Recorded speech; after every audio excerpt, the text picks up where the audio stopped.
Hi friends, ಎಲ್ರಿಗೂ ನಮಸ್ಕಾರ. ನಿಮ್ಮ ಕನ್ನಡತಿ ದಿವ್ಯಾ ವ್ಲಾಗ್ಸಿಗೆ ತಮ್ಮೆಲ್ಲರಿಗೂ ಸ್ವಾಗತ. ಸ್ನೇಹಿತರೆ, ನಾನು ಮತ್ತು ಶ್ರೇಯಾಂಕ್ ಒಂದು ಕೆಲಸದ ವಿಚಾರವಾಗಿ ಮಂಗಳೂರಿಗೆ ಹೋಗುವಂಥ ಸಂದರ್ಭ ಬಂತು. ಸೊ ಹಾಗಾಗಿ ನಾನು ಮತ್ತು ಶ್ರೇಯಾಂಕ್ ಮಂಗಳೂರಿಗೆ ಹೊರಟು ಅಲ್ಲೇ ಒಂದು ಹೋಟೆಲಲ್ಲಿ ಸ್ಟೇ ಆದ್ವಿ. ಹೋಟೆಲ್ ತುಂಬ ಚೆನ್ನಾಗಿತ್ತು. ಸೊ ಬೆಳಗ್ಗೆನೇ ಅಲ್ಲೇ ಇದ್ದು ಫ್ರೆಶ್ ಅಪ್ ಆಗಿ ಆ ನಂತರ ನಾವಿಬ್ಬರು ಸರಿ ಮುಂದಿನ ಕೆಲಸ ಏನಿದೆಯೋ ನೋಡೋಣ ಅಂಥೇಳಿ ವೆಯ್ಟ್ ಮಾಡ್ತಾ ಇದ್ವಿ ಕ್ಯಾಬಿಗೋಸ್ಕರ.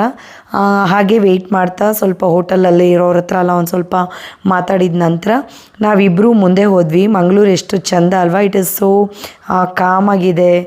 ತುಂಬ ಜನ ಹೇಳೋರು ಮಂಗಳೂರು ಅಂದರೆ ತುಂಬ ಬಿಸಿಲು ಅಂತ.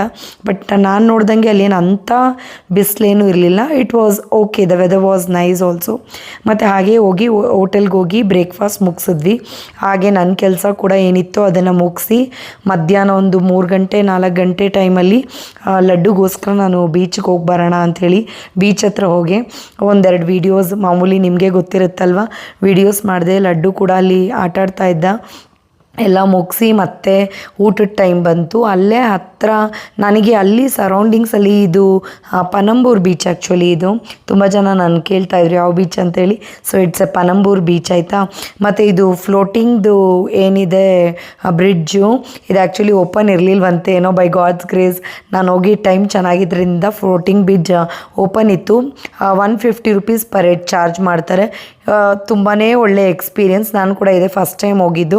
I had A very nice and refreshing time ಅಂತಲೇ ಹೇಳ್ಬೋದು. I enjoyed A lot. ಅದನ್ನು ಹೇಗೆ ಅನುಭವಿಸ್ಬೇಕಷ್ಟೇ, ಮಾತಲ್ಲಿ ಹೇಳಿದ್ರೆ ಅರ್ಥ ಆಗಲ್ಲ. ಸೊ ಎಲ್ಲ ಮುಗಿಸಿ ಊಟ ಆದ ನಂತರ ಅಲ್ಲೇ ಈವ್ನಿಂಗಲ್ಲಿ ಒಂದು ಸ್ವಲ್ಪ ಹತ್ತಿರದಲ್ಲಿರುವಂಥ ಪ್ಲೇಸಸ್ನೆಲ್ಲ ವಿಸಿಟ್ ಮಾಡಿ ಫೈನಲಿ ನಾನು ಲಡ್ಡು ಮ್ಯಾಂಗ್ಳೂರ್ಗೆ ಬಾಯ್ ಹೇಳಿ ಬ್ಯಾಂಗ್ಳೂರ್ಗೆ ಹಾಯ್ ಹೇಳೋ ಅಂಥ ಟೈಮ್ ಬಂತು.